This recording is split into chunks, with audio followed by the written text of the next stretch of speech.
It's Monday, October 30th, 2017. Monday Night Raw, Wrestling Inc. podcast. I'm Glenn Rubenstein, joined by Mr. Raj Giri. Raj, how's it going, man? Good. How about yourself? Doing okay, man. That interesting pre-Halloween Raw, the build-up to Survivor Series, 3 weeks away.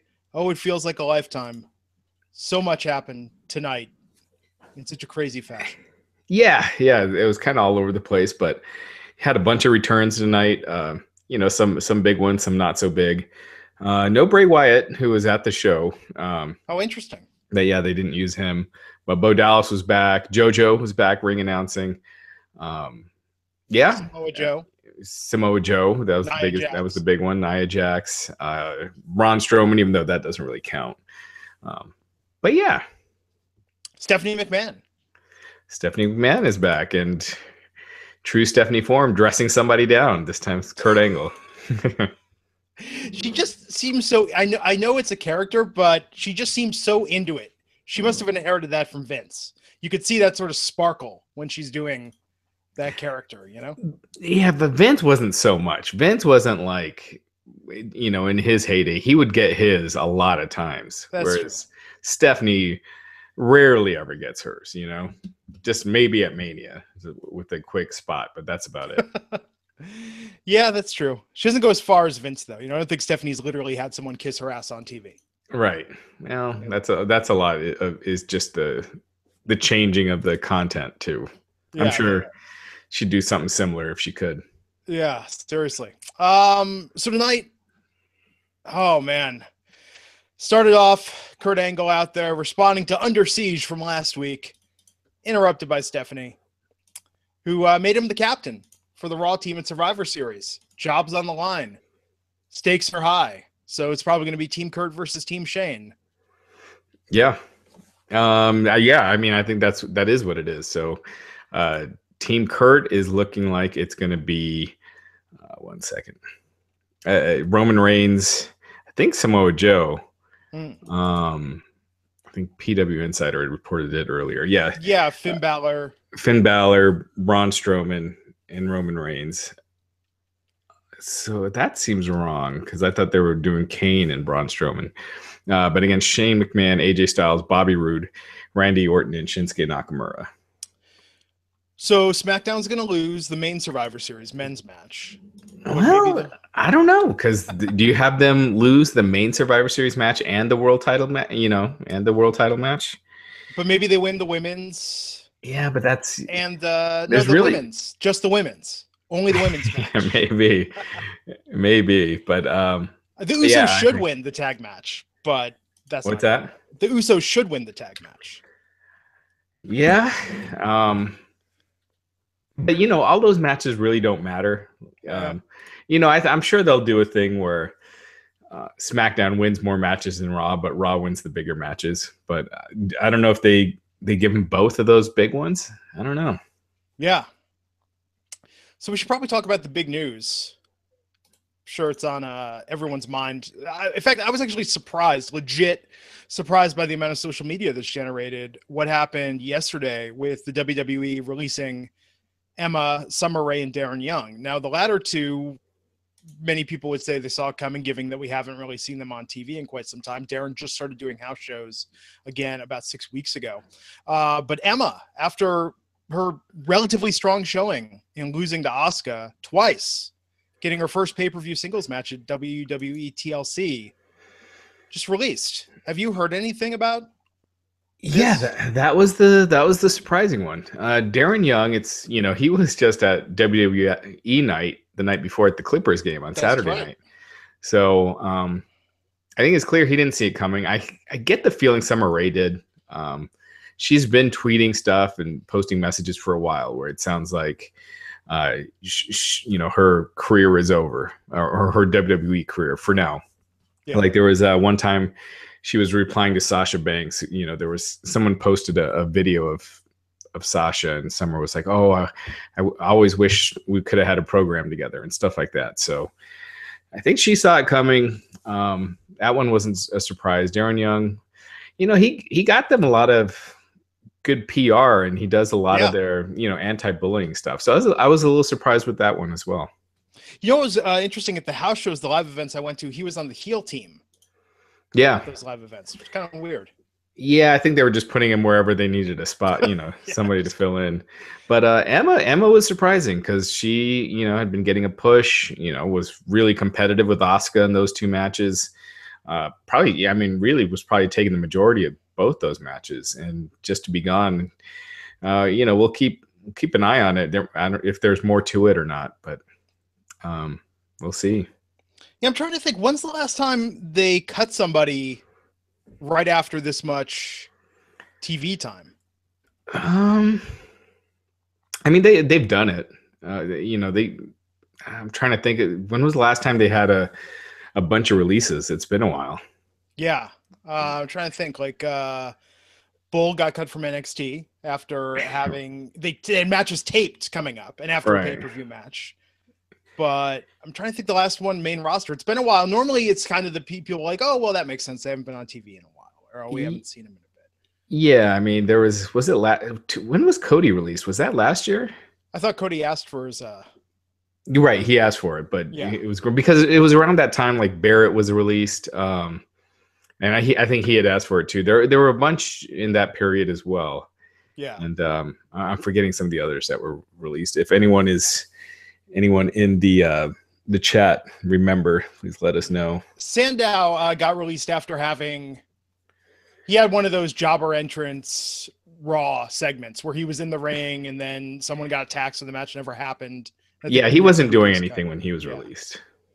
Yeah, it was pretty bottom of the barrel. But that being said, with Emma, I'm gonna love to know more of that full story because I think it's actually remarkable for it to happen from someone that it seemed like they were going out of their way not to protect, but to be more careful with in her defeat in recent weeks. Yeah, it was really, really odd. Yeah, and tonight, look what they did with Asuka. Yeah, that's what they should have done from the beginning. How much more effective was this than, her previous two appearances? How much does Dana Brooke just have to be sitting in the back dumbfounded now? Just like, really? Just like... Nothing. I wonder if she's just happy to have a job right now, and that would be cold-hearted if they released her right now. After her boyfriend passed away and everything. Timing. I wonder, and this is probably a larger thing that we haven't talked about because I guess the news broke last week. So the WWE last week, what was the most profitable quarter they've ever had? Yeah, they've cut expenses a lot. A lot of the shows that they had planned to do, another season of Edge and Christian. So yeah, they're doing well money wise. So, which is weird because you think now compared to Attitude Era, now compared to all these other times in the past, profitability now at an all-time high. Well, the Attitude Era, they weren't public for a lot of those years. They didn't go public into the 2000s. And also, they just didn't know they didn't make the money they were making off of TV deals back then. Yeah. That they are making now. But pay-per-view was way higher, obviously. Higher than what the network is now as far as profits. So, yeah. Just a different time. So you got to figure Pyro, they're saving a couple grand each week. Yeah. But not producing those shows, I think, helps a lot because it costs a lot to produce Holy Foley and Edge and Christian. Oh, I'm sure. A lot of those shows. So yeah, and then just scaling back and yeah, it's such a weird. They're a well-run business, God, don't you wish you would have bought the stock when it was down at like $12 2 years ago? What's it at now? Like 25 or something? No, it's like up. I think it was up over 30 when they announced this news last week. Like it was. It dipped. Big deal. It fell like 3% today. Yeah. Still though, man, that's actually really nuts to think about it now because this doesn't feel like the good times of the WWE. I feel like some interesting stuff is happening, but I don't know that this will be an era that's looked back upon with nostalgic fondness. Yeah, I think a lot of it too is you have your hardcore fan base that's paying a lot more now. They're paying a lot more for tickets. They're paying a lot more for WrestleMania. So they're making a lot more per fan than I think they used to.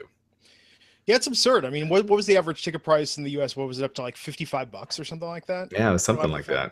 And overseas, it's like $100 plus US equivalent. Yeah, so you could do these smaller crowds, and just as long as you're sucking that money out of each one. It's doing well. I mean, they're up from this quarter last year. Network subs are kind of flat. They were up 4% from the same increase last year. So I think they're kind of topped out on network subs. So now it's just trying to get a new TV deal. Their TV deals are up in what was it? 2019, I thought. 2019. They're going to start negotiating in 2018, though. Gotcha. Yeah, man, I'll tell you, the pay-per-view ticket prices are insane. I spend stupid money on wrestling stuff. I mean, we've talked about before, I buy merch.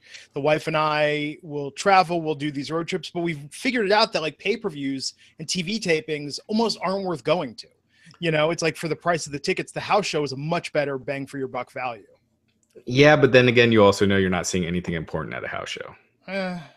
TV though, but the problem with TV is some weeks you don't even see the people that you want to see because they're not in the storyline. So I think it's a balance. It can be. The TV you get you're more likely to get surprises and things like that. But it is always odd when you go to the TV tapings and they're just standing in the ring for the commercial, and their music stops and it starts playing again when they're back from commercial. They don't just leave it playing. They stop it and then put it back on. And look at now, we're seeing like last week with hashtag Under Siege, all this stuff that's being produced backstage, shot during the middle of the day, just, rolling tape on these segments that are going on. Like at a live event, I would actually be kind of pissed where it's like, okay, we're just standing around here. Yeah. While this is happening. I mean, so yeah, you're not really there for something historic. You're there to, I guess, watch the debut of something historic. And you're pretty much seeing the same show. They're doing that same show every night. So you're just seeing a very, a variation of it. Yeah. So yeah, man, tonight they were also talking about Raw's 25th anniversary in January, going to be happening at 2 venues in New York. So that was a big announcement early on in the show. What's the scoop on this? How are they going to do the dual venue thing? I don't know. Barclays and Manhattan Center. Barclays and Manhattan Center. Manhattan Center, where the original Raw debuted. Matt Morgan will be jumping on here in just a couple minutes, guys, for those of you asking. So Bret Hart apparently is going to be there too. Wow. Or he's featured in like the promos. Ric Flair, Mick Foley, in addition to Undertaker, Shawn Michaels, and Kevin Nash, and Shawn Michaels and Undertaker were on the very first Raw. So yeah, man, talk about that career. It's crazy. 25 years. We were talking about before the show, saying, the wife and I were thinking about, maybe we'll go to Mania again this year. But then I was hearing about the Raw anniversry, and that almost sounds like a more fun trip. I mean, going out for that night sounds like it's going to be. Really I'd love to go to the Manhattan Center for sure. Like where it all started. Yeah, I mean, that's going to be a packed show. I'm sure that will be just nothing but. Yeah, remember Raw 1000? They do such a good job with all of these, Yeah, I mean, it's all nostalgia based. There wasn't much that stuck, but it was a lot of fun. Yeah, so they announced that tonight. Tickets go on sale, I think they said this Sunday, for the Raw 25th anniversary. Although, it was weird how they kept phrasing it. I know what they were wanting to say. Longest running weekly episodic TV series, but then they started talking about being older then. And says older than The Simpsons and things like that, where I was just like, no, this is factually wrong. Right. You were getting a lot of these details wrong, Corey Graves. Right. Simpsons started in the late 80s. 89, yeah. No, I was looking it up, and then you go even further and you go like, well, Meet the Press has been going since the 40s. Days of Our Lives and soap operas. Yeah, 60 Minutes, Saturday Night Live, The Tonight Show. I mean, I get what they're saying about continuous. Like a weekly show. Yeah. But there's not many weekly shows that are year-round anyway. Yeah, and in that case, Meet the Press is probably the only thing giving it a run for its money. That's Monday Night Football. That's true. That's true. So, yeah. So, I think, look, kudos to Vince McMahon, the WWE, and Monday Night Raw. But let's not put too long of a tail on that kite with the accomplishment. Like, just own it for what it is, continuous, weekly, which is good, Yeah. But don't say that and make it seem like you've been on the air longer than Cops, which is still running. I checked. It just moved to Spike. Really? First run? Yeah, Cops is still doing new episodes since '89. Jeez. Yeah, crazy. But no, congrats to Raw. That is awesome that we're gonna have that anniversary show in January. Nia Jax back tonight.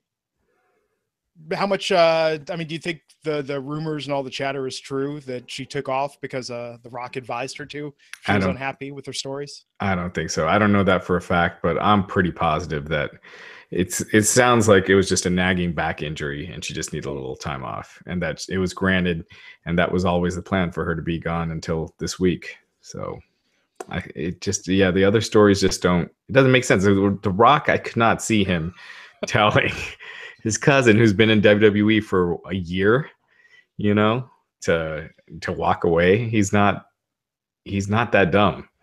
Do you think The Rock has time for all of his cousins that are in the WWE? Just gotta, at a certain point, be like, hey guys, right? Only so much advice I could give. Right. Yeah. Exactly. So no, I don't buy that one. But no, Nia dominated Bailey tonight. I don't know what they're doing with her, man. So yeah, they've been doing it. I know. Whatever it is they're doing, they're doing it. Loved the Alicia Fox coming out as the captain, though, kicking up the crazy and doing her whole shtick. Yeah.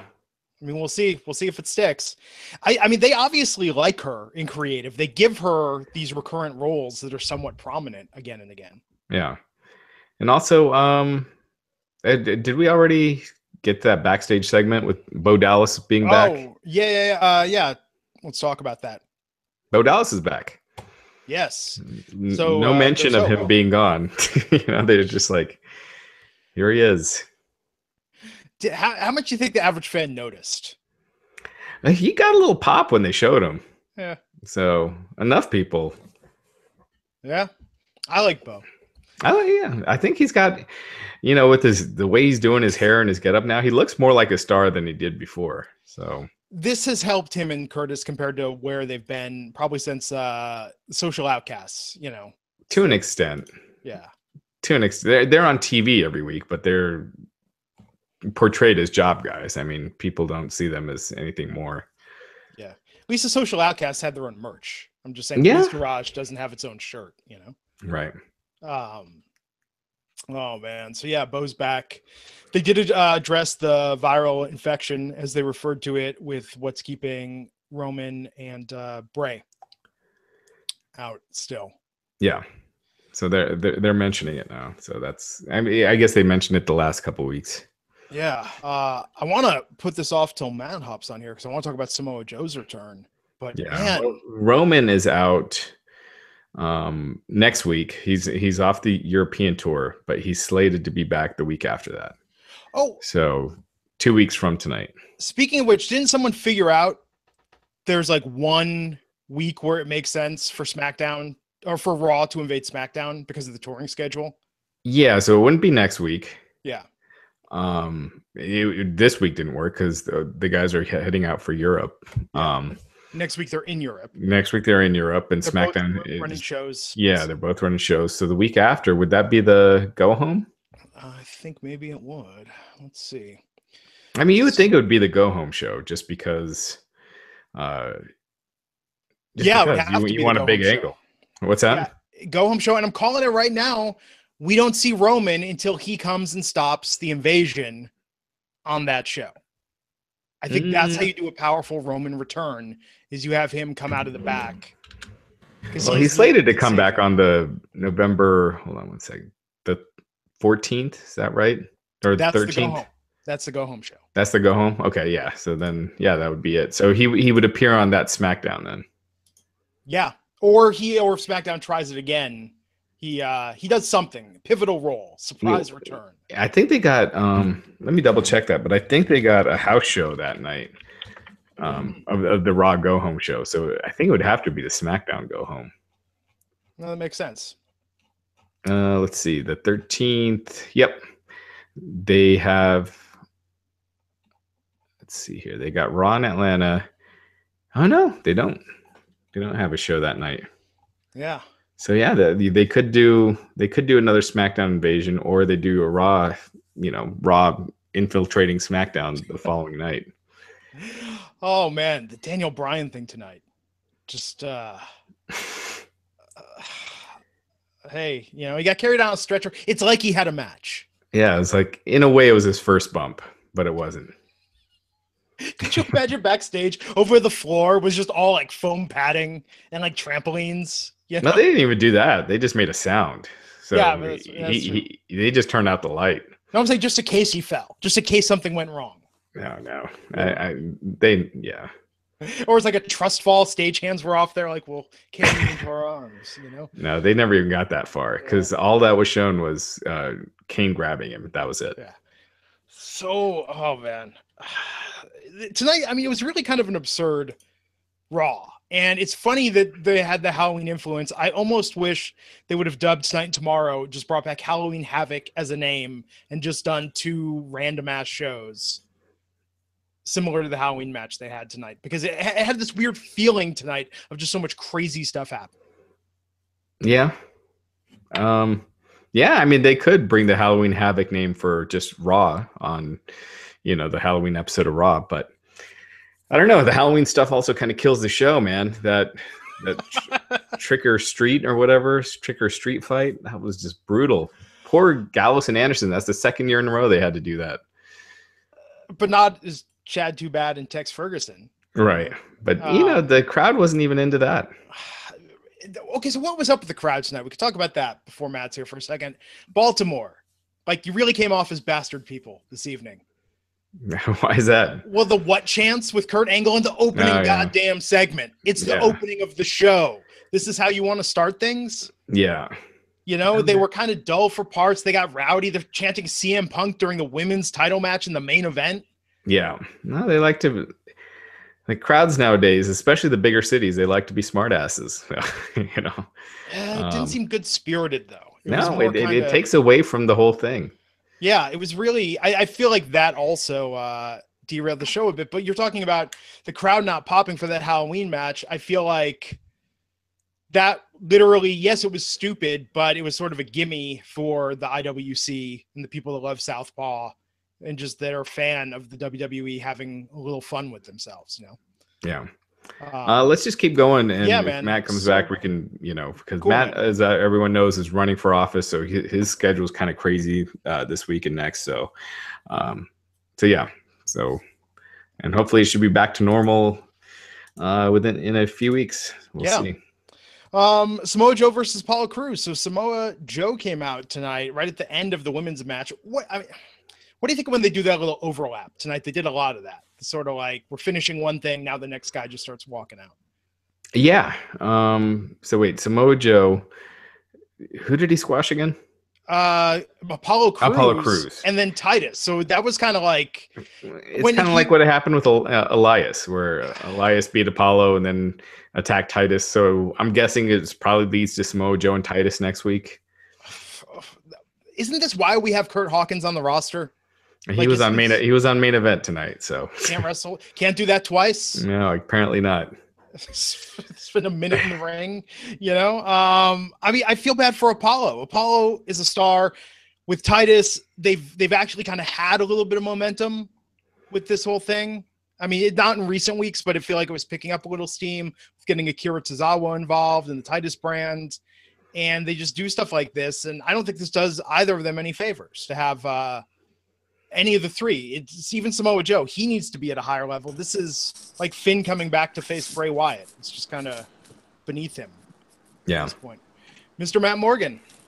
Hey, guys. Can you hear me? Yeah. Yeah, loud and clear. Sorry. This link wasn't working. Oh, sorry about that. Sorry. Where you guys at? Samoa Joe, man. Talking about Samoa Joe and Apollo. As soon as Apollo came out, you hear everyone's reaction?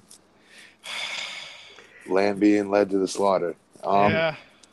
Dude, Joe sounded like such a badass tonight, didn't he? It was a good promo. It seemed odd to me that he would care if fans were contacting him or not. I mean, somebody sent a card. Somebody sent a card. That's a case of this is his first night back, and this was him not being there for a while and actually listening to some of the script. I guarantee you that he doesn't talk like that. Yeah. Yeah, but no, he looked good. And yeah, he's a difference maker. Yeah. I thought it added a lot to the show, him being on. After that, we had Matt Hardy versus The Miz for the Intercontinental Championship. Matt looks so broken down, doesn't he? Like, even when he's trying to warm up in the ring, bouncing around, something is very off with him. I don't know what his injury is, but he's definitely hurt. Yeah, he doesn't look good. When it's time for him to run or hit the ropes, it looks like it's hard for him. Which is weird. He's not that old. No, it's not from that. I have a feeling it's just some sort of injury. Yeah. Yeah, he's 43. Yeah, which I'm 42, so to me it's not that old. But yeah, I think he just looks off. I don't know what it is. Yeah, you're probably right, Matt. It might be an injury or something. But. It's like his hip or something in his leg. I don't know what it is, but you could see it. It's very weird. It's noticeable. Yeah, and I don't know if it's his haircut or something, but he just looks older than like he's losing a month ago. Dude, is he working house shows? Yeah. So he's on the full loop. That is a very, very demanding schedule. Good Lord. Think about all the years he's had it made where he can just come and go as he wants, and then he did a lot of years like that, and now he's back at full-time WWE. That's hard. Yeah. It was hard for me coming back to TNA and just working one weekend every 3 weeks. I'll be honest. Like, to get back in ring shape, man, I was worried about, like, not that I get a heart attack or something, but I felt like different than just getting dizzy when being blowed up. I had a different feeling altogether, and it was scary because I'm like, is this what a heart attack feels like? And I'm just not recognize it. I mean, I'm in great shape and everything, but you're never in great ring shape. It's a big difference. Yeah. But even that was hard. I'll be honest. That was hard to get back in shape for that. I can't imagine getting back in WWE shape. Yeah, and I take that back. He hasn't been working live events in a while. So. I don't know. Yeah. Anyway. It's crazy, man. I dug the match. I thought it was weird when they do something like that where they give him every indication that Matt's going to win this, and then the Miz keeps kicking out. But I kind of like that though. Yeah, I like that too, because I think going into it, you think there's no chance of Matt winning it, and then they make you believe that he could. So that's Miz. Miz doesn't get enough credit, man. He's improved so much. He actually made Matt Hardy tonight, which I can't believe I'm saying. Yeah, it's usually the other way around. Matt makes everybody else. Yeah. You know, Wait, can I just say tonight's entire show sucked ass? The whole show blew. It sucked. It was really weird. It was a weird show. No. I can't wait till we get to Braun Strowman's return, by the way, but continue. Yeah. Alexa Bliss backstage talking to Kurt. I'm just calling that the segment because I thought she had the line of the night saying they could dig up Mae Young if they need another woman. Yeah, that was fun. That was surprising. But then I'm sorry. No, go ahead. I was just gonna say then Asuka versus Stacey Cullen having the type of match we assumed Emma was gonna have. Yes. Yeah. This is what they've done wrong. Dude, if they knew they were releasing Emma, what the fuck? Excuse my language. I can't say that on the show. I'm so sorry. No, go ahead. Sorry to all the fans and the kids watching. But seriously, what the hell are they thinking? What are you idiots doing? This is the exact. They make this mistake with everybody, with all these badasses that are like undefeated or like Joe when he was in NXT and they brought him up. Bailey, who's not a badass but was nasty, was really, really good. They brought her up. They did the same exact thing. Nakamura, same thing, splitting with Dolph. They're idiots, and they do not learn their damn lessons. When they have an opportunity to make a star, you do it right out of the gates. What they did with Asuka tonight is what they should have done right out of the gates with her. You know, with whomever she was in the ring with. I don't care if it was one of their top acts. That's how she needs to be booked. She looked phenomenal tonight. Like, I was watching it with my wife, and she was like, "Holy crap, is she stiff?" I'm like, "She's pretty safe, actually. Like, if you really watch it, and you pause her stuff, she is that good." Yeah, I think if you were not familiar with her in NXT or you didn't watch it, and then you just watched her matches with Emma, you'd be like, "What was that's it. That's all the hype for that. And then you see tonight, and then it makes sense. You know, you're like, oh, she does come across as special. So, I mean, I said the exact same thing earlier when we first went on the air. I said, this is what they should have done with Asuka right at the beginning. They kind of blew that first impression chance. But, yes, they did. But at least you can, you keep doing this for a little while, and you'll make up for it. Right.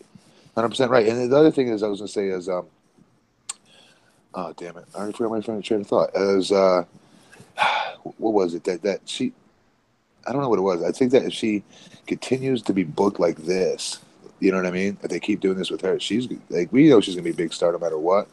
But it's like they've got to continue this type of booking. They don't learn their lessons. That's what I was going to say. They don't learn their lesson. Like, when are they going to look at other act and go, okay, we dropped, like Bailey, we dropped the ball huge here.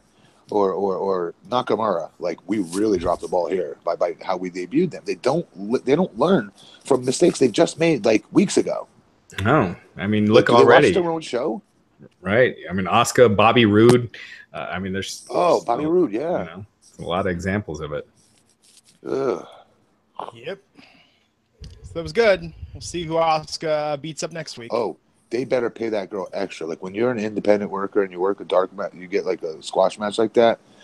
They'd give, like, when I'd work one and I'd like annihilate them, and they'd like let me do a couple stiff moves to the talent, and see if the talent was okay with doing it before we began going over our match.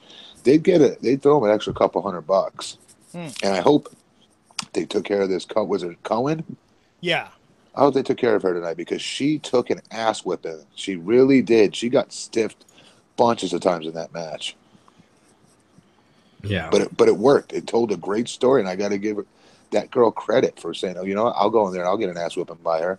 Not many girls would be able to take that. So whoever she is, I give her props. We never talk about the enhancement talent. Yeah. Yeah. And I got to give someone like that props, because she got tore up. Like, she's going to feel that in the morning.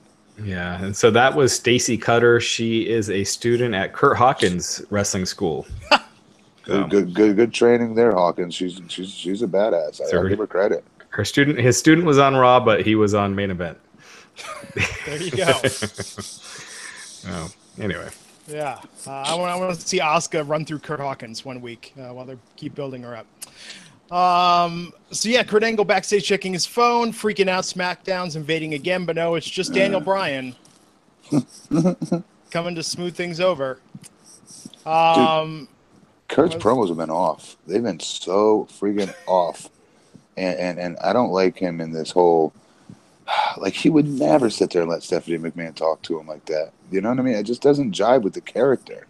Yeah. I know, maybe it's like, okay, maybe they're going with, this is the new Kurt Angle, and like the WWE fans, I guess, are being insulted, and that they don't know who the original Kurt Angle is, and this is like a new character to a lot of new fans. It's the only logic I could think of when they're booking him to be like this, because this is one of the most legitimate badasses on your roster. I don't care if he's a GM or not.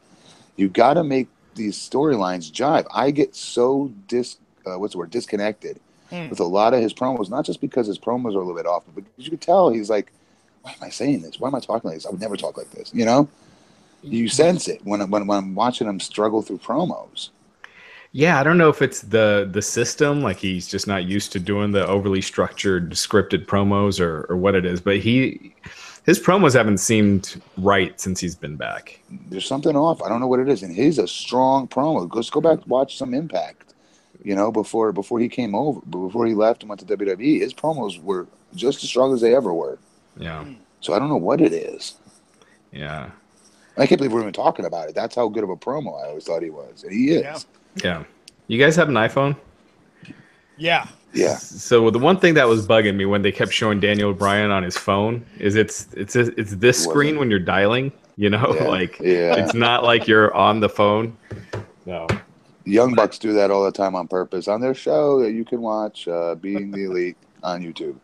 They do it all the time. They like purposely have it like on like weird screens if you pay attention. Pretend they're talking to somebody, but they're not. Yeah, so, got attacked by Kane and in kayfabe chokeslammed. What do you mean? Well, I mean, he didn't really get.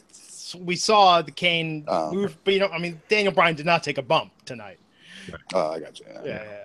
But he's always being stretchered out, so you would think. But I don't know. Nod to continuity, perhaps. I like that they used Daniel Bryan, but I just felt like this wasn't the most effective way to use him. Yeah, Kurt Angle and Daniel Bryan for the first time, on screen together.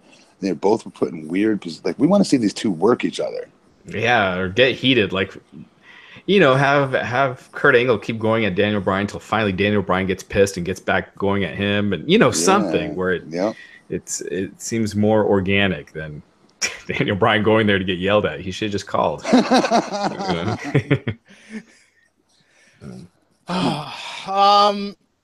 Finn Balor versus Cesaro. You didn't like this match?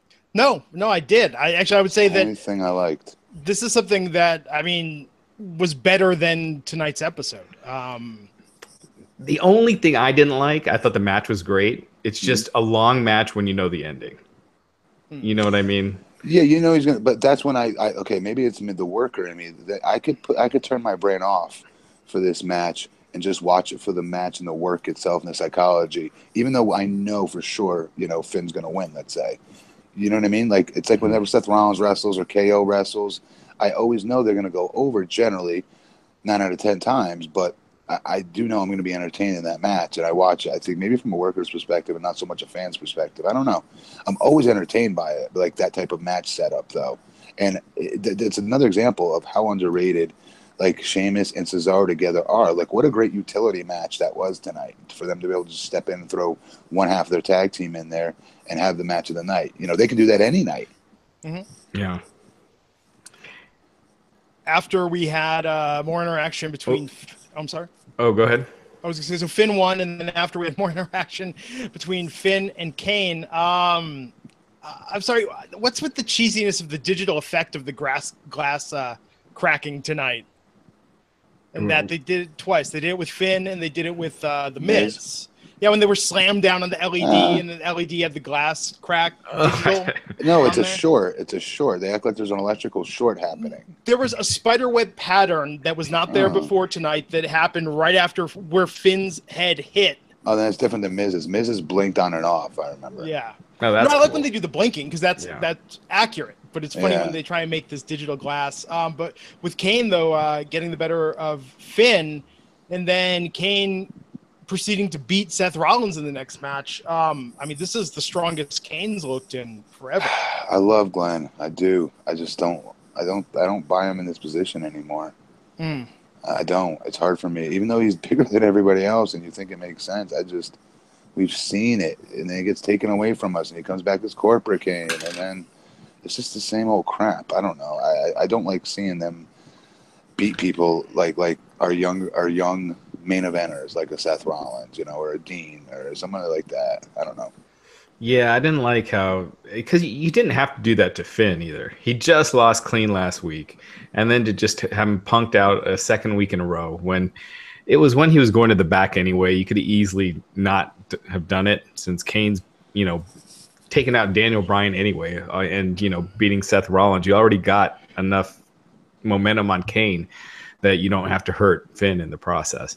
So I don't know if that segment did more to help Kane or hurt Finn. And I felt like it's more. Well, yeah. If as a Finn fan, we see that, but their overall picture is to continue to build Kane so he can job for what's his name, Strowman eventually. Yeah, that's all this is. It's all this is. But again, I don't like who they're going through to do it. Right. Yeah, it's a little weird. Given the hierarchy and how it's been built. So, let's see. So we saw Daniel Bryan on the stretcher after that. Saw The Miz trying to escape multiple times. And that was pretty funny. I thought The Miz was pretty good there. Yeah, hey. They're doing a solid job. But then the Trick or Street fight with Rhino and Heath Slater versus Chad Too Bad and Tex Ferguson. Oh, man. So, Matt, was this all you hoped for in seeing those two in the ring? No, I wanted more. I just... Poor Luke Gallows always gets lumped into these Halloween matches. Yeah, we were saying second year in a row that they had that. Pumpkin on his head that didn't fit his big dome last time, and now this. Yeah. But I'm all for Tex Ferguson and Chad Too Bad, by the way. He's a great character as well. Yeah. I did watch that second season of Southpaw. And, Yeah, I saw it too. I watched it all in like one sitting. Yeah. Definitely didn't think it was as good as the first. Because in my opinion, because we weren't expecting it to be that good when we first watched it. And every episode was like, wow, this is better and better with every episode. This is great. Yeah. Now it's like, okay, we've seen it before. It's really entertaining and really good. They're having a hard time topping themselves. But I'm still way more entertained by that show than the real deal, the WWE. Yeah. Way more. Feel like with the first, they caught these guys being goofballs on camera. And it seemed like they were just goofing off, and it was all captured. Whereas with this, it seemed like they were like, "Okay, now go out and be funny." And like they were kind of forcing. You mean in the match tonight? No, I'm sorry, I'm talking about South. Second season. Yeah. And they tried to cram too many people in, and I don't know. Yeah.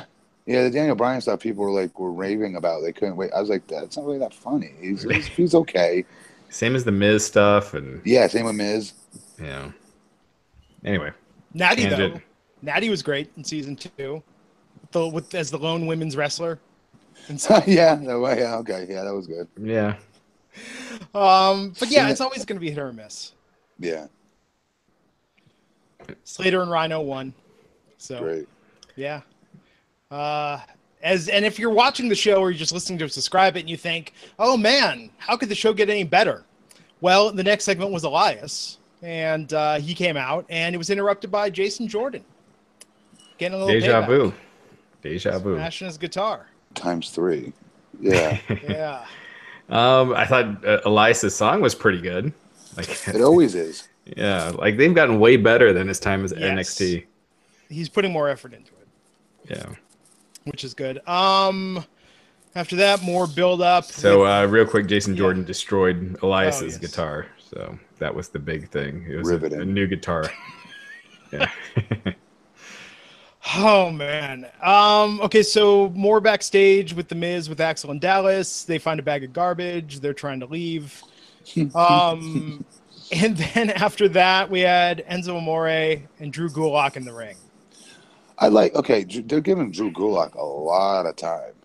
Yeah. And he's okay. He's a good-looking kid. I see what the gimmick is. I'm all for characters, guys. I've said that from day one. Like, if someone has a specific character, okay, so we get what Drew's character is. My wife watched it tonight.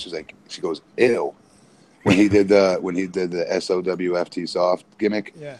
And I'm like, hun, that's the point. He's incredibly Caucasian. He's this uppity, like a politician type. It's his character. She's like, still though, it's like that guy's not a star, Matt. That guy, like, I could kick his ass. And I was like, okay, you have a good point. She says that all the time with a lot of these guys.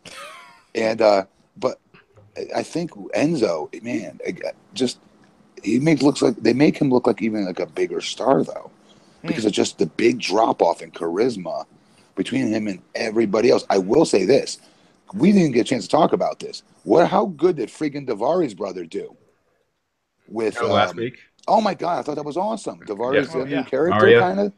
Yeah, what would he call himself? Something Daivari, like Dash Daivari, something weird like that. Where he did Enzo's promo.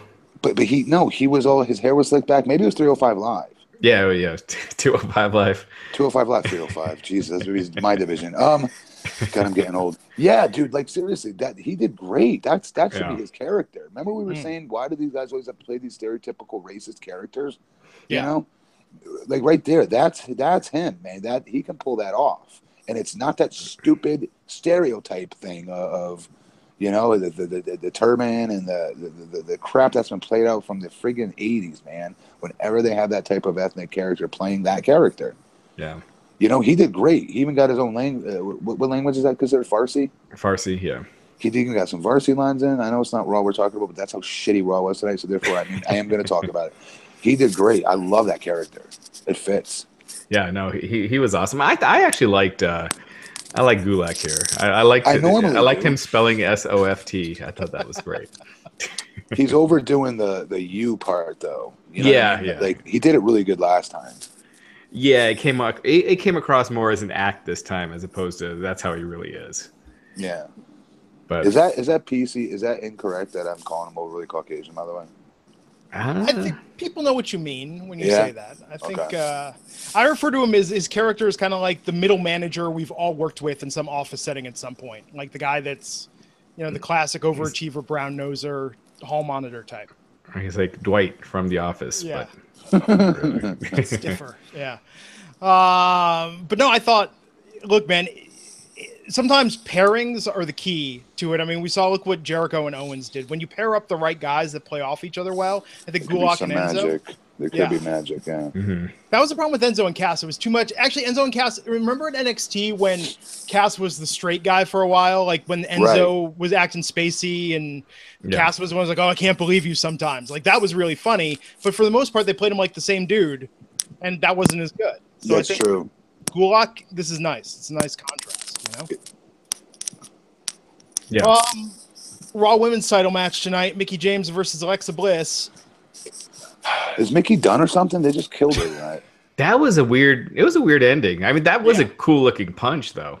It wasn't a punch. These idiots called it a punch. Go back and watch it. It was a forearm. They shot it from the dumbest angle they could have. If they were trying to get that over as a punch, they outed themselves on when they went to the Raw replay, the instant replay. It was a straight forearm. It was a quick one, but it was a straight forearm. It looked money, but they called it a punch, and they should have kept it from the original angle, not let us see it again. Yeah, Mickie sold it like a $1 million bucks. Yeah, man. So, yeah, it was a weird finish. She beat her clean as a sheet, and that's the end of that, I guess. Who has she got? Besides Survivor Series, then what?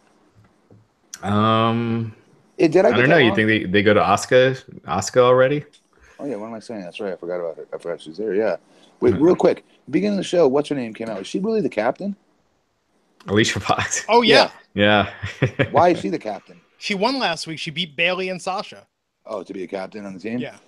She did really good with that. I got it. I always get on her because she's not good sometimes, but she was on that promo tonight. She was really in that character. Yeah, it kind of goes to what you would say with the Entourage, is just maximizing those moments on TV, and I feel like she's doing that. Really is. Yeah, man. So I feel bad for Mickie. I feel like they gave her. This all felt like it was leading up to something. Even talking about the chance. To why keep talking about it? Yeah, well, it's weird. I mean, so maybe they do it. Maybe they pull the trigger on it. I think her being the one that gives the belt to Asuka makes a lot more sense than it being Alexa or someone that they can put right back in the chase. You know, I think for this point in Mickey's career, let's give her another run with it. But they don't do that. Like, I'll tell you exactly what they think. They think of Mickie as like they thought of the Dudleys, or they think of where they see him, the Hardys. Yeah, the Hardys now, where they look at them as older talent and their job is solely to get over the new talent over. Does Alexa need to be more over at this point? It never hurts. Yeah, it's true. So I mean, the whole this whole thing was designed at the beginning for Alexa to go over. I just think it worked out better, and Mickie got more over as a babyface in this role. Yeah, than she has before. That's right. Sure. Yeah, exactly. That they could have taken it farther, but they see it. They just see her a certain way. That sucks because she's in great shape. Yeah. Yeah. Yeah, and that's the thing. I mean, I don't know what else they're doing in the women's division right now. And I think once Asuka gets the belt, if they're keeping this undefeated streak thing going, it's going to be just as. I mean, in NXT, I feel like they got really stale because it seemed like they were never going to give it up, and they didn't. They had to have her forfeit the title. So undefeated streaks are very tricky. You got to be very careful with that. Yeah. Yeah, there are times where you just want to see the person beat the other person up anyway. Like with Ronda Rousey, you pay to see those fights even though you knew Ronda was going to win. And it's just to see if it keeps going and how she does it, because each of her fights got bigger and bigger and bigger. And granted, it's real life. But that's a big difference, though. That's a huge difference, real life versus a work environment. It's not about thinking she's going to win or lose. It's going into every single match. And you just got done saying you knew the outcome of Finn versus Cesaro, right? And it hurting your suspension of disbelief. What the hell's going to happen when someone's undefeated? Well, remember how they did Goldberg, though. And Goldberg just got hotter and hotter. That was back when that wasn't done before, though. We'd never seen that before. Yeah. Come on. Yeah. Andre, they would talk about every once in a while. I was undefeated for 14 years, if you remember, but something like that. But like they never really talked about it a lot. Right. It wasn't a streak necessarily. It was brand new. With Goldberg, that was something new we'd ever seen before. It was cool. That was awesome. Yeah. And with Ronda, look what happened, how the storytelling was going on there and all the deals she had. The movie she was going to do, she was going to play herself. She was going to do the reboot of Roadhouse, all that. And then she lost. Oh, and she would have been great in Roadhouse. People turned on her in an instant. Yeah, they did. That's true. Yeah, but she's also a bigger star now. I mean, if she fought again, it would still be gigantic. It would be probably the biggest UFC pay-per-view of the year. Not bigger than Conor, but not bigger. Well, it depends who Conor's fighting.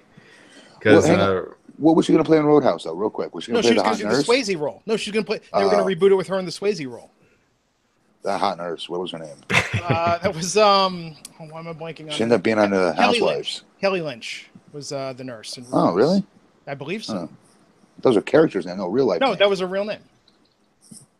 Yeah, Kelly Lynch. No, I thought it was a chick who ended up being on Desperate Housewives. No, she was on many years later. Magic City. I'll look it up. Maybe she was on Desperate Housewives. I never watched it, but but no, Rousey was going to play Dalton or the female, whatever they rebooted the character as in the reboot of Roadhouse. I don't know if you've seen Ronda's acting. It's you did not find her compelling in Entourage the movie when she made that bet with Turtle? Entourage the movie. There's no such thing. I saw it too.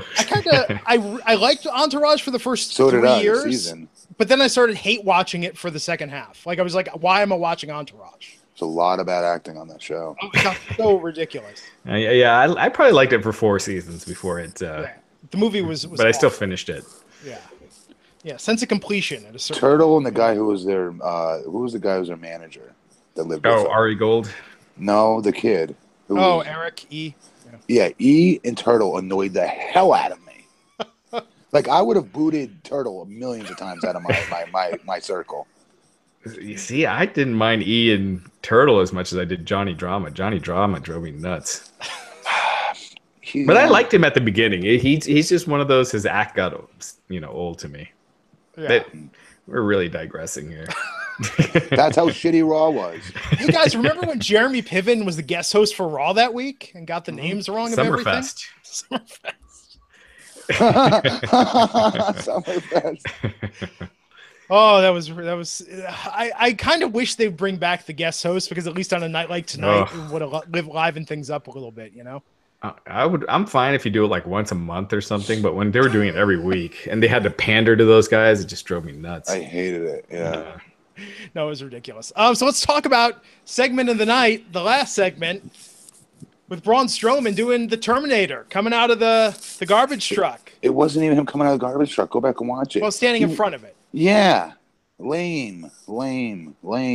Super lame. Everything about this was lame. I couldn't stand it. Interesting.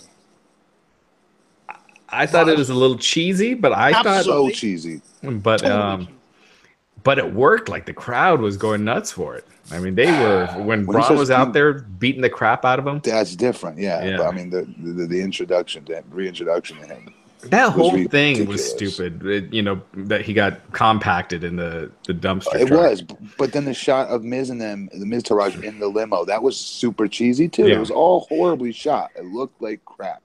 Yeah, I always hate that when they do the inside shots and they have like good thing they had a camera in the car, Yeah, it takes all the suspension of disbelief. Yeah, exactly. Out of it. When you have the camera ready in the limo with their faces. And then they couldn't get out of the limo as soon as Braun comes out, then they can get out just fine.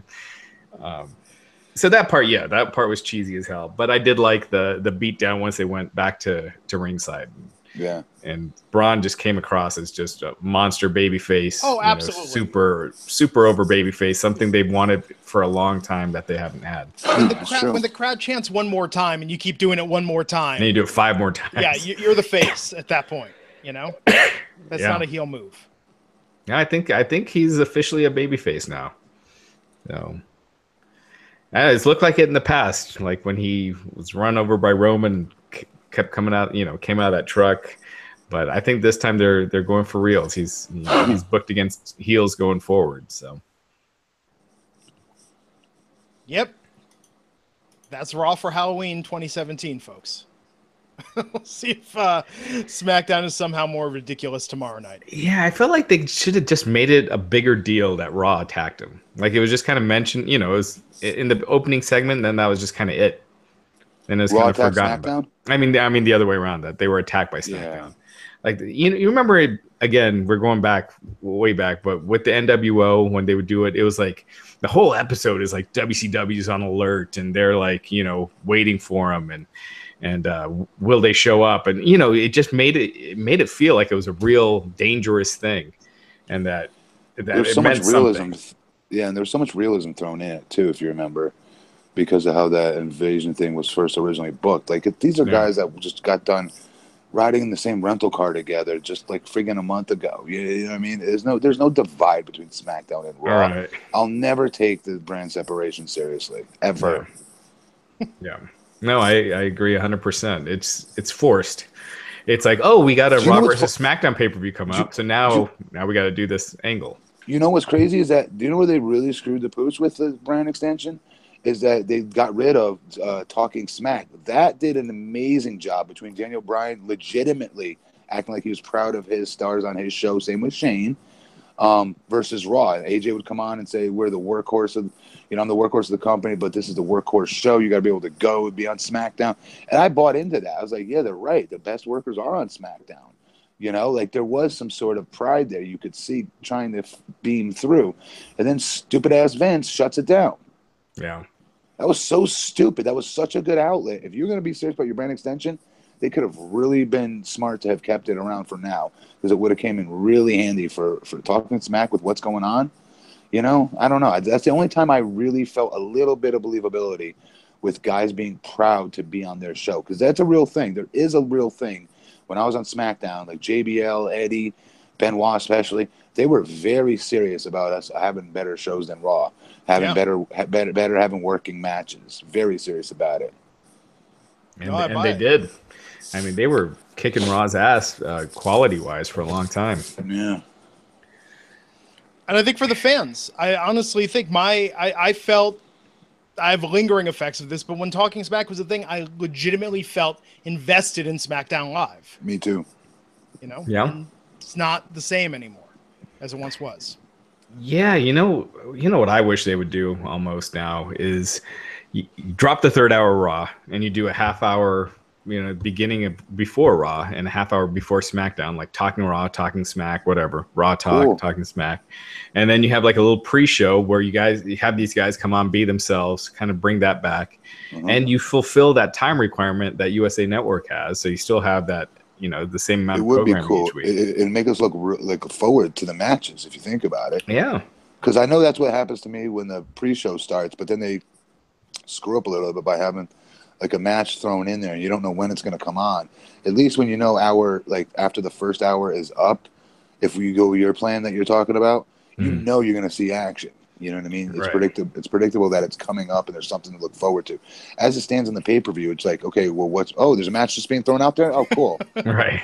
You got 50 minutes of crap for a 10-minute match with the pre-show, Yeah. It's just the social media lounge and all that kind of crap you got to sit through to watch the pre-show match. Whereas all the video packages you're going to see later in the night building up the matches. I hate that. I don't like that, actually. Yeah. But anyway. Yeah. Are they still doing the weird Raw pre-show on the network? I don't think so.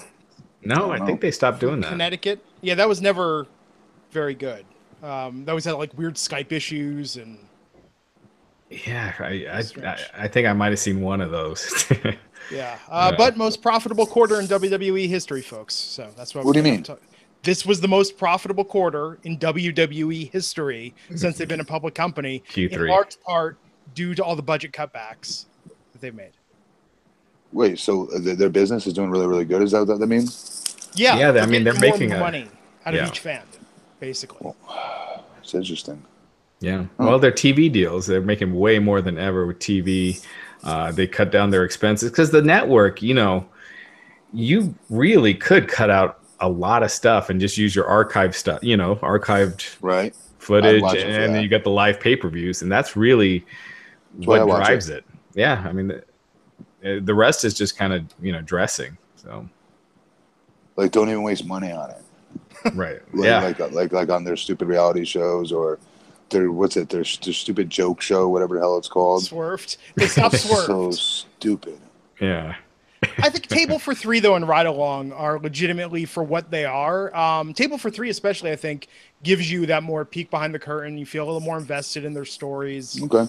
And you got to think those aren't that expensive to produce anyway. No, they're not. You're absolutely right. Those are just cheap. Paying for their dinner. But then they do dashboard camera. Yeah, but then they do story time and animate that. I mean, they had to have prepaid a set amount of episodes to be doing that show. So. Yeah, I'm guessing we won't be seeing story time again, but we'll see. With the budget cuts, I'm sure. I don't know. I mean, it's done well, but Holy Foley did well, and they didn't renew that. So, what did you guys say about the releases? They were just released because they weren't being used. Well, Emma was being used. Emma that one was surprising. Emma tonight on Twitter wrote, "I feel very fortunate to have the most amazing family, friends, and fans in the world. I am excited for the future. The best is yet to come." It just seemed out of nowhere. What's the best yet to come? You're not with WWE anymore. Like, you can't go to TNA and do better. So I don't understand. Unless she becomes a movie star. I don't know what people say that for. What I would always stick to when I left WWE and go to TNA, it was a big thing that I really was looking forward to, legitimately, was I get to let my hair down and finally be Matt Morgan. These people think I'm the stuttering goofball. Like, I can't wait to get on some sort of network TV and show them this blueprint persona I've worked on in OVW. These goofballs wouldn't let me be. Yeah. You know, that was different. You know, even though it was on a smaller show, as far as an entertainer goes, I was really looking forward to that. Yeah. And Anthem right now, you know, TNA, I mean, they've released a bunch of talent. Eddie Kingston, Rockstar Spud was released, Robbie E. No offense, TNA, who the hell are you to release anybody? No offense. Like, settle down. Like, seriously, you're lucky you had guys that are putting in the time. Like a Robbie E. remained loyal to you. Like, that's what I'm talking about, dude. Whatever. Oh, I'm sure you're going to get a call, Matt, in like a month. They're going to be like, hey, Matt, you want to come and do some tapings? You know? It goes, blow me.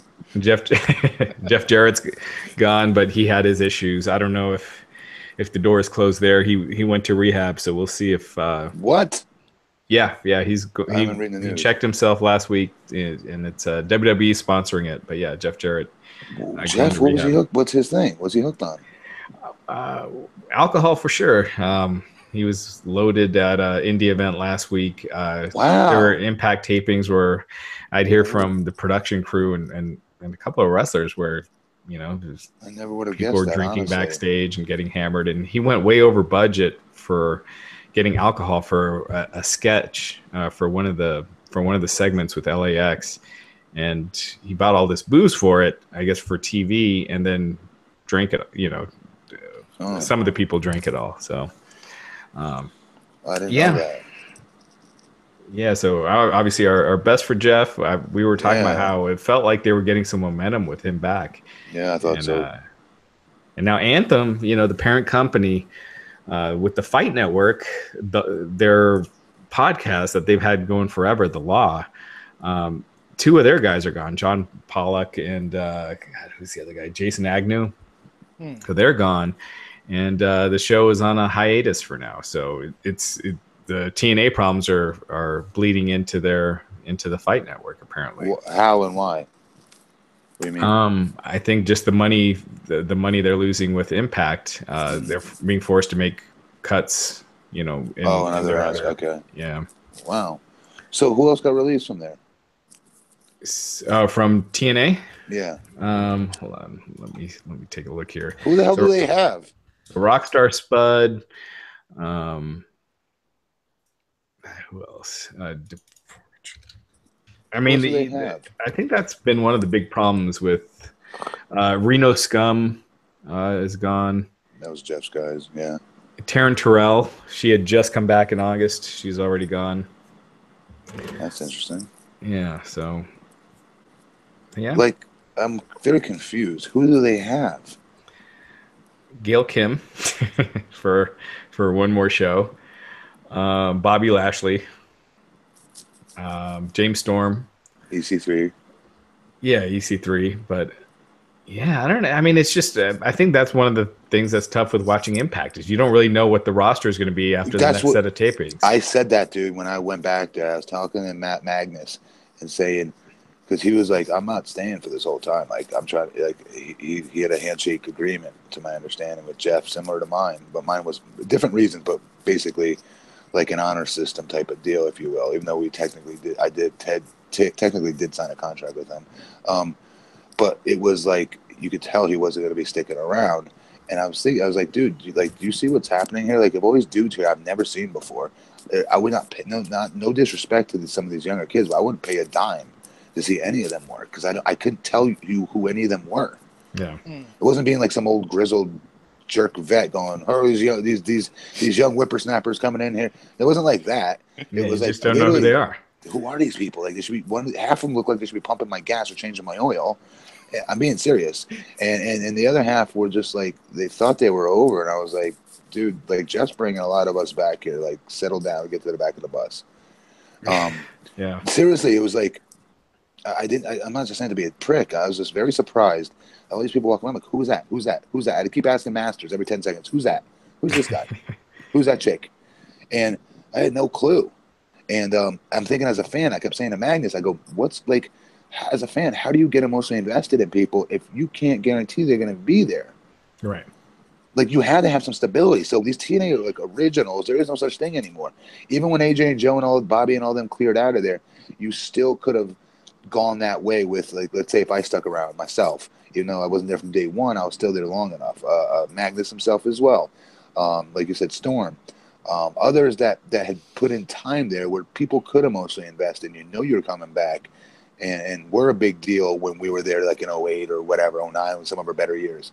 Now it's just like an indie company. Yeah. That books new talent each show. I just think it's a horrible idea. You got to stick with a certain amount of talents, and those are the ones you showcase. You don't bring in 39 different friggin' other people. And Jeff was doing that there for a while, bringing in people from Mexico. And I know it's cool to have an agreement with these people and showing new stars, but you got to get yours over first, and then bring those types of people. Yeah. Yeah. Do you put any truth to the rumors about Ricochet and Tessa Blanchard going to Impact? I think they're smarter than that. Ricochet, no way is he going there. No way. I saw this pop up on social media over the weekend. I was like, I have to ask Raj, because that sounds absurd. I bet you Tessa Blanchard I could see doing it. I think it's foolish because she should wait for WWE, but maybe they're not signing her. Yeah, I mean she was in the Mae Young Classic and wasn't signed. So. Like, there's got to be something going on there, right? I mean, Tessa Blanchard, if she wanted, I mean, it seems like they've had every opportunity to sign her now but they haven't. So for her to make sense, for Ricochet, this is a crazy, idiotic move on his part. I don't know the guy, but I know he's super talented. I love watching his stuff. He just got to hold out a little bit longer for WWE, man, make that big money. What is he do in WWE though? Because he's really somebody small. That can come, okay, but he can go right in that division and he can go. That's what he can do. You get him in there with somebody that, like, it sucks that Neville's not there anymore, actually. Yeah, I mean, I was gonna say you could put him with Neville, but this is another screw up for Austin Aries again. Should have let the guy work on other parts of the show other than cruiserweights. Yeah. Anyway, I mean, I'd love to see Ricochet, in high profile. I think he'd do great in NXT. I just think once he's moved to the main roster. Because we've seen bigger stars that they've done this with. You're right. Yeah. If he went to NXT, I think they have to, at that point, really reevaluate what NXT is supposed to be. They got to bring what's his name in too. That'd be great. What's his name? Zack Sabre? Is that the guy he's always great matches with? Yeah, Zack Sabre. There's Will Ospreay. I think it's Ospreay. Yeah. Those two, holy crap! Did you ever see that match where they worked each other? I don't know where it was. Maybe Japan, maybe England, where they still had their gear on before the bell rang. And they were doing all these crazy backflip moves and stuff. It was their second time wrestling each other after the first Blockbuster match. The first one was the one that Vader criticized, right? And it became a big thing. Yeah. It was the second one. And it's a spot fest. But as an athlete, I'm going, I can't do that. So you know what? I'm entertained as shit by it. Yeah. So they had their gear on, dude. But it's something you can have anyone watch, and they would sit there and be like, "Wow, that is really cool what they're doing." Just athletically, I don't care who you are about ring. I love ring psychology as much as the next guy. I do, and I like watching. Most people don't like it, but I like watching a good big man, little man match. I do. So I'm like, you think the antithesis of the guy that would like this kind of match. I love it. Mm-hmm. Yeah. So that being said, if they are gonna keep doing what they've been doing in NXT, and clearly there's more indie talent out there for NXT to acquire, have you heard anything more about more cuts coming to the main roster, Raj, especially or the 205 Live roster? No. This was because normally the cuts are usually behind the scenes, because the with the talent that they cut, it's not like they're saving a lot of money with that. Between Darren Young, Emma, and Summer Rae. So $500,000. Maybe. I mean, Summer Rae was making her downside. Up. She wasn't working. Darren Young up on that. Yeah. I think maybe like 300. So anyway, yeah, I just I haven't heard of anything else. I didn't hear this either. So it just kind of came out of nowhere. Yeah, it did. When was the quarter over?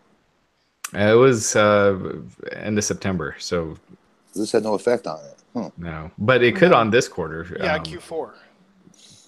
But they would have waited. They would have waited to the end to make the dividends pay off, because they would have known the exact number they needed to hit. Hence, releasing who they needed to release to make the difference. Yeah, you know what I mean. You don't just shit can 3 people that don't make much money for a potential hopeful fourth good quarter. You know what I mean? Yeah. So, you hire somebody who's making a lot of money is who you fire. Yeah. So Raw locker room, when you're working that Christmas show, don't bitch backstage. This is, What do you mean?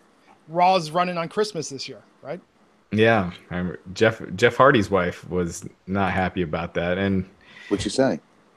She just, I'm forgetting exactly what it was, but she tweeted something. I think Rebby tweeted something too. Well, I mean, shoot, your mother, what, 2 children he's got now? Yeah. Jeff's being a hell of a dad, and now he's back on the road. Like, I don't blame her. Yeah, no, I don't blame any of the talent. Having to work Christmas, that's a crappy deal. That's horrible. Especially when you can tape. The ratings for the tape shows, they're taping next week. It's going to be taped, for the people in the U.S., and you're going to see the rating is not going to be that much different. Raw's being taped? Yeah, because they'll be in the UK. So it's like a 7-hour. So they're doing Christmas and New Year's. So this is what I'm talking about. This is, it does suck with talent. And also, it hurts them. This is where injuries happen, man, is when you overwork talent. Saying for years there needs to be an off season. Mm-hmm. Yeah, I mean, they've got the roster, right? I mean, especially do a couple more NXT call-ups, and you could really rotate people in and out to where it would be welcome breaks. They're fresh as a character. Yes, that's where you develop. It's actually not when you're wrestling, is what I found. It's when I had time off. Okay, my ring timing would be off for sure when I'd come back after an extended stay.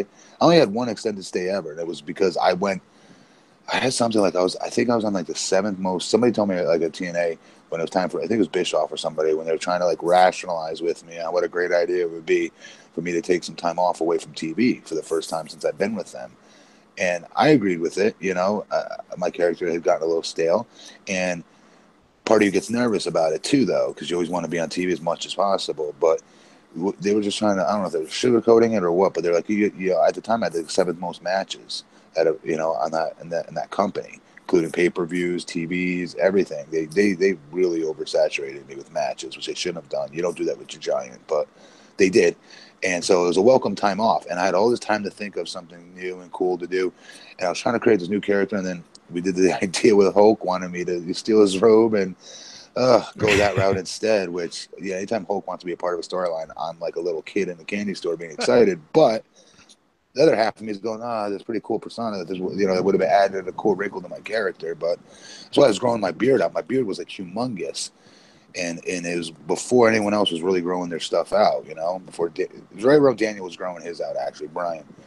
But like Eric Young hadn't done it yet. There was no Wyatts yet. And it would have been cool. But we went with this other stuff instead. Now everyone has a beard. No, everyone, you're not different by having one. I can't think of anyone that's clean shaven right now on Raw. Yeah, maybe Brock Lesnar. That's like everyone thinks that that's the way to go. Like, I remember TNA writers were telling every talent, you should grow some facial hair. Grow your beard out. It'll change your look. There's a million other ways to change your look. How about you do some friggin' writing and you create a different persona with your pen? Like, why don't we try that one for once instead of putting it all the onus on the talent? Yes, the talent's got to get himself over or herself over for sure. Why not help them, though? Get to know them. Sit down at lunch with them. Pick their brain. You might find a lot of different things out about people. Abyss, great dude. But, like, there's a part of him who's very, like, when I first got there, was very insecure. He'd ask everybody in the world, hey, you mad at me? Hey, you mad at me? Like, you don't want to make your monster to a joke for sure, but that's just the example I'm using of who these people are in real life and how to key into that, you know, and make them maybe new personas, especially like the undercard of talents that you guys think of in a certain light. You know, if these writers sit down with these people or take a ride with them on a road, one loop, and get to know them, like Bobby Roode. If you did a loop with Bobby Roode, I'm telling you right now, you would have gotten to that Beer and Money tag team years before that than what they came up with. It's cool, man.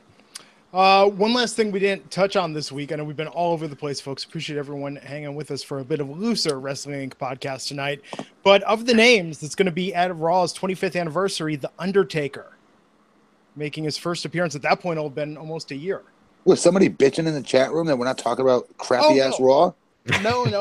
I was thinking, I was looking at what we have. No one's complaining in the chat Matt, room. everyone's saying, Matt, we know people that watch this podcast, and I talked about this Wednesday. I am shocked the messages I get from people that they're go, oh my God, it's my favorite podcast. I love how you guys talk about the show, but you talk about all this other stuff. Our audience is hanging with us, man, especially at this point into it.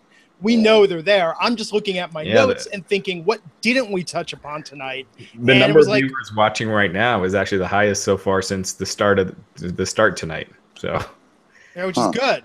You know, it's good. They're staying with, even though we went a little long tonight. No, but I was looking at my notes. I was thinking we have to address that because I know Justin LaBar last week on this very podcast made the proclamation that he believes the Undertaker is not done yet in the ring, which I'm a bit shocked by that prediction. I don't think anyone looked at him at Mania and thought, oh yeah, this guy's got a couple more matches in him.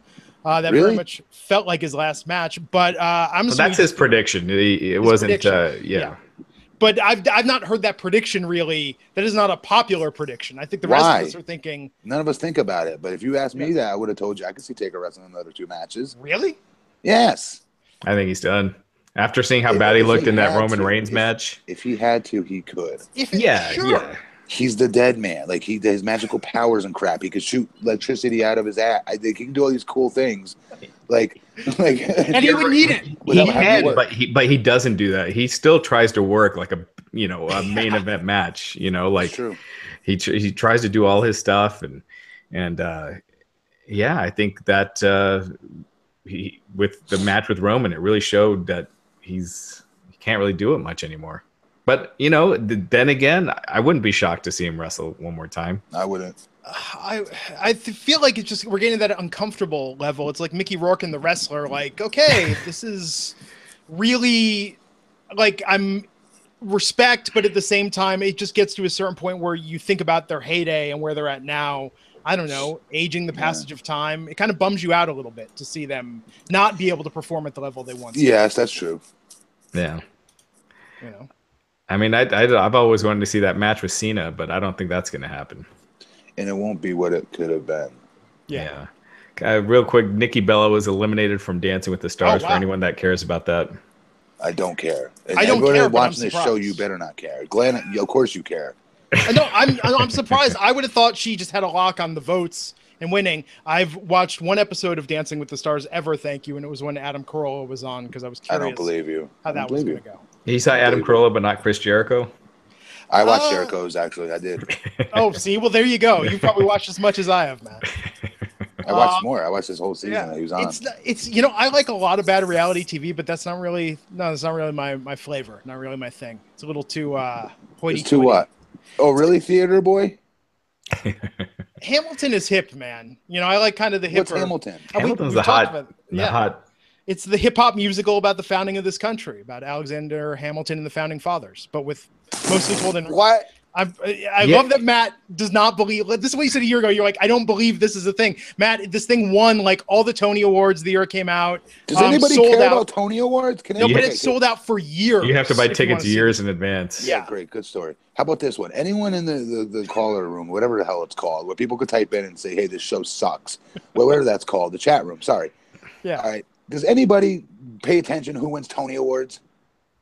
If you do, I demand you get off the show. Never. What's the biggest Tony Award? What's like the last award that goes? It's like show of the year. All right, so yeah, but it got the Grammys. I mean, it's a culture. It's a big cultural thing. I'm not just saying this like it's a critical thing. It's a big cultural thing. I'm actually surprised you don't know about it, Matt, because it's pretty. No, I'm not. It's you know how some things leak into the main. It's like with wrestling. Wrestling stuff leaks into the mainstream. Everyone knows who John Cena is. Everybody knows. Here's the thing. Here's the problem. Unless it's online, I'm not going to see it because I only watch my Fire Stick. Ah, gotcha. I don't watch real TV. Actually, I do. I watch Batman. I take that back. Gotham, not the old Adam West series. Right. I love that's very. I do watch that too, though. On my Fire Stick. I love. Gotham. Love that show. Well, there you go. Now, Curb Your Enthusiasm is back, so you should check that out. Is it new? Yeah, the new season. Really? Yeah, back after however many years. Like wow. 5 years. So it's like that and Maybe Walking Dead for me.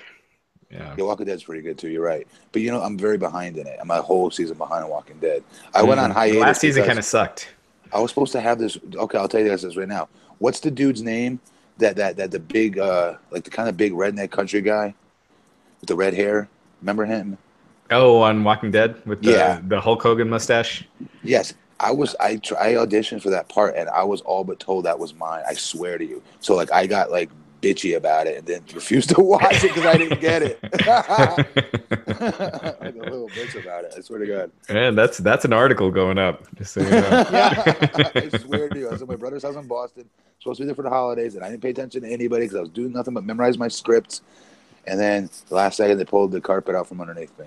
Yeah. Oh, that sucks. What could have been? Yeah. Oh, really? Yeah, you're not missing much. This current season, the opener was good. I heard the last episode wasn't great, but I'm going to watch it anyway. But anyway. I'm going to say about Curb Your Enthusiasm, I think I might be mature enough to appreciate it because I tried it when it first came out and I could not get into it. I love Seinfeld. I was told if I love Seinfeld, I would love this.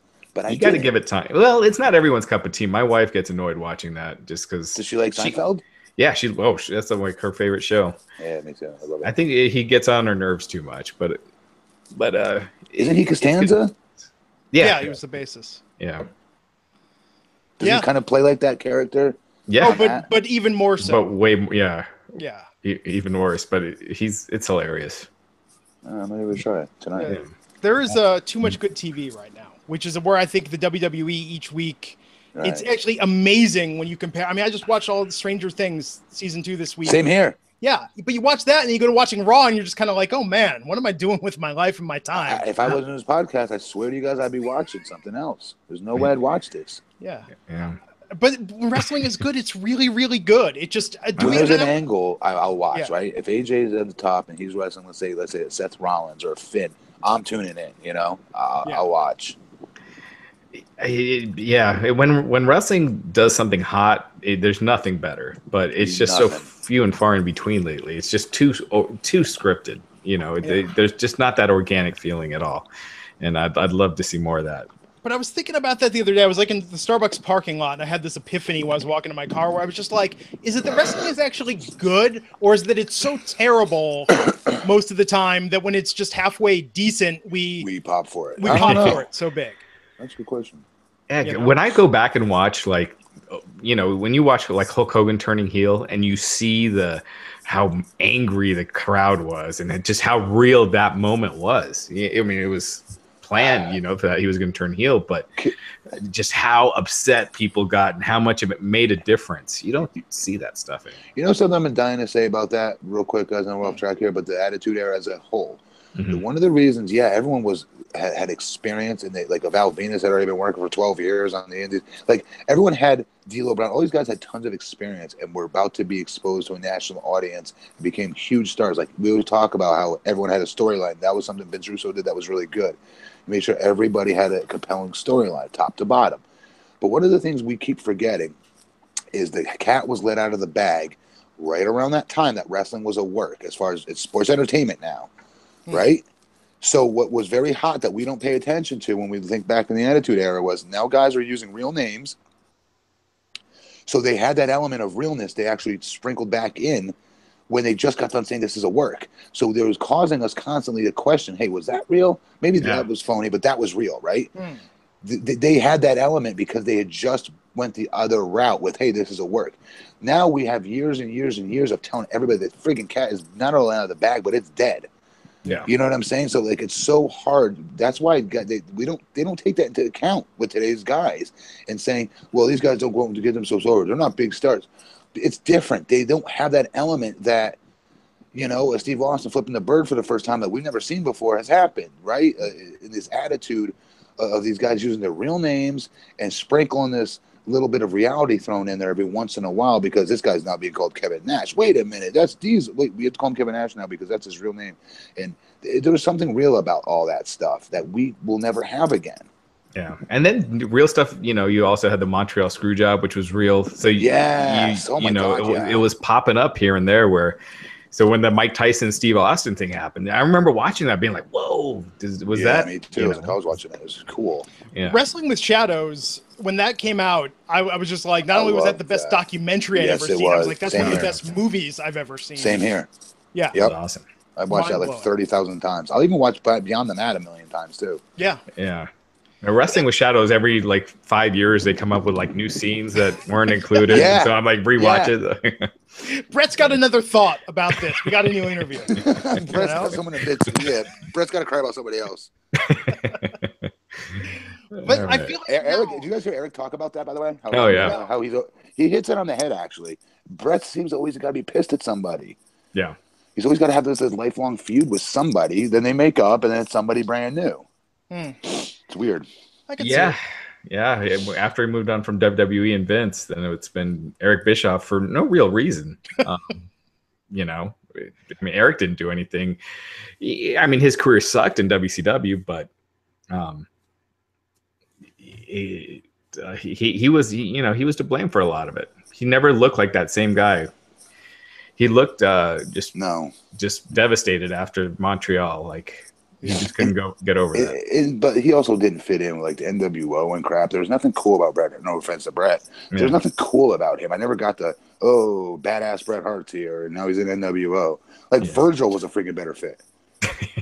Well, Shawn Michaels would have been Virgil awesome. Was horrible. Shawn Michaels would have been an awesome fit. Like if you switch those two, like Bret was more WWF at that time, and Shawn was that kind of fit more. But yeah, wow, we went way long tonight. Hey, cheap plug time, everybody! Please go to Matt Morgan for Longwood Facebook. It's a new Facebook page that a supporter of mine opened. Trying to get as many likes and followers on there as possible, obviously. And it's nothing except my political run here for commissioner. So you wrestling fans want to talk about wrestling, then yeah, it's going to suck for you to watch, but I need your support. Also, please go to Matt Morgan, FOR, Longwood.com, and you could donate some money to my campaign if you feel so inclined. Also, way more importantly, you guys should be going to yournutritionalblueprint.com. I just opened up a 90-day total body challenge competition where whoever makes the most drastic, severe change to their physique, we're going to fly you in here to Disney, first class accommodations, first class hotel, first class Disney, even with that fast pass for you and one other person. You're also going to get a gym bag full of $1,000 and over 5% nutrition supplements and products. And you're also going to have a private meet and greet with me, which is just my excuse to take you to Samurai Sushi so I can pick out. But nonetheless, guys, that's a huge, huge first place prize. And we need 50 contestants in order to start this thing. So before you guys say, well, direct message me and things like that, make sure this is something you really want to do. The way the deal works is you need to be eating our food prep service, which is just $6 per meal. It's the cheapest in the market. And you just need to have average of 3 meals a day from us. So that's $18 basically per day. That's nothing. I spend half of that when I want to eat like Captain Fat Ass on my lunch break. I spent $11 on an RB sandwich meal once. Like $11 for I got ripped off for a Market Fresh sandwich with a large Mountain Dew and large fries. $11. So like right there, that's almost 18 right there. So guys, sign up. It's 3 meals per day. You can do this by being part of this competition by just simply emailing info@yournutritionalblueprint.com, info@yournutritionalblueprint.com. Let us know you want to sign up. And November 17th, we're off and running once we hit 50 people. We've got like another spot, I think, for like 6 more people. It's my understanding as of yesterday. So sign up and let's literally make a challenge. Like even if you don't win first place, you're going to change your life. When you're in shape, everything is better. I'm telling you. So why wait for a New Year's resolution? Come into freaking Christmas shredded, jacked, bigger, leaner, whatever it is that you do to make the biggest difference in your physique.